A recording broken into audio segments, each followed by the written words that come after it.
यह सत्य है कि यह समय भले ही मेरे काल रूप का है, मगर यह समय मेरी कृपा और संरक्षण का सत्य का दर्शन देने वाला भी है।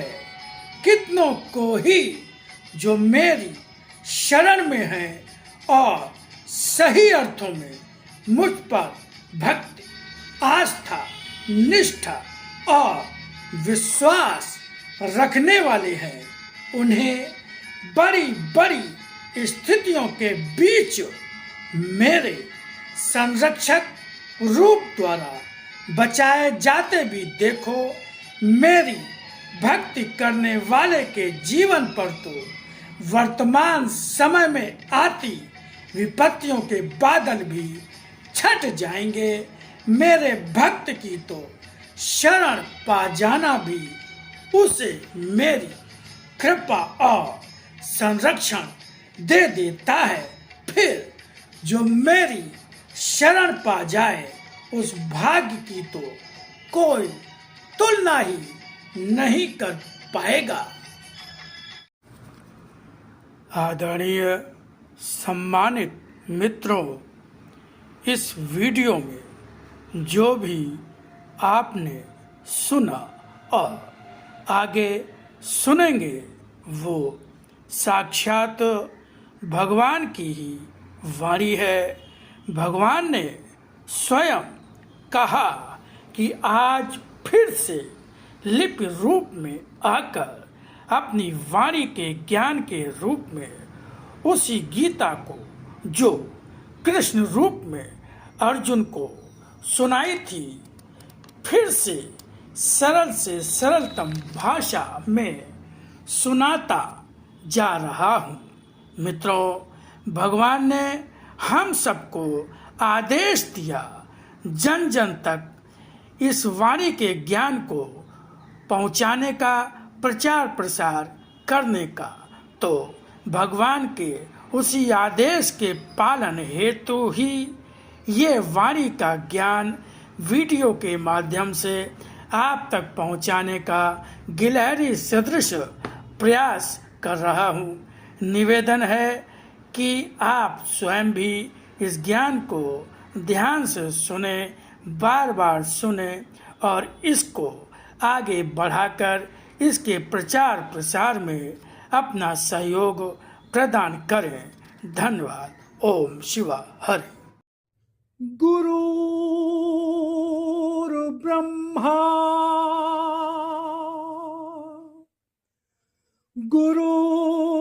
गुरुर्विष्णु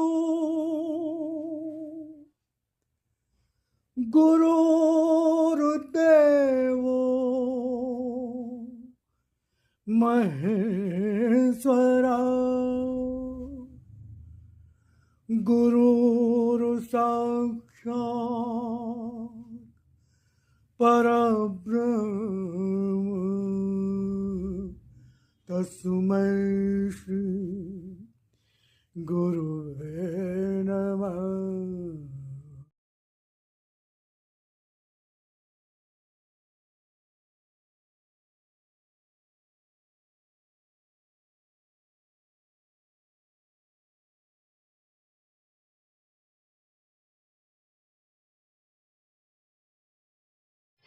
मैं हरेक के पास भी रहता हूँ, दूर भी। वह समय का बंधन मेरे लिए नहीं होता।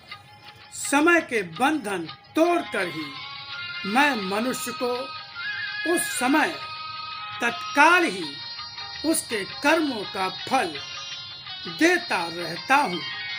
कुछ पिछला पाता है, कुछ अगला संजोता है, कुछ तत्काल पाता जाता है। बहुत कुछ पाकर मुझे पहचान कर भी यदि अभी भी तुम्हारी बुद्धि असत्य छोड़ने के लिए प्रेरित नहीं करती, तो यह दंड पाने के समय के निकट आते हुए ही अपने आप को देखो, क्योंकि समय सभी कूड़ा कचरा जलाने का आ गया है। क्या चाहते हो कि तुम्हें तुम्हारी भक्त के नाम पर किए कर्मों का लाभ नहीं, अपने असत्य का दंड तुम्हें मिले? तुम्हारे अंदर कहाँ कहाँ कितना असत्य है, यह तो तुम्हारी मुख मुद्राएं और समय और परिस्थितियों के बीच अपने आप को छिपाने के ढंग ही बता रहे हैं। कह सकते हो, क्या कारण है कि अभी भी अपना असत्य स्वीकारने का बल तुम्हारे अंदर क्यों नहीं आया है? क्या कह सकते हो कि किस कारण से असत्य की परिस्थितियों में अपने आप को समर्पित करते रहते हो और उस समर्पण को अपराध नहीं मानते हो? क्या यह समर्पण जो अपनों के सामने जब करते हो, उन अपनों के सामने जो मुझ पर ही कीचड़ उछालने अथवा मेरी ही अवज्ञा करने में मेरा भय नहीं करते हैं, उनके प्रति किया तुम्हारा समर्पण कभी भी तुम्हारे अपने मन को किस लिए दोषी नहीं ठहराता? असत्य जिसका स्वभाव होता है वह धर्म को पहचान ही नहीं सकता। जो धर्म को पहचानता है वह मुझे ही न पहचाने, ऐसा कभी हो ही नहीं सकता, क्योंकि जो मुझे पहचानता है उसे अन्य कुछ भी पहचानने या पाने की आवश्यकता रह ही नहीं जाती है।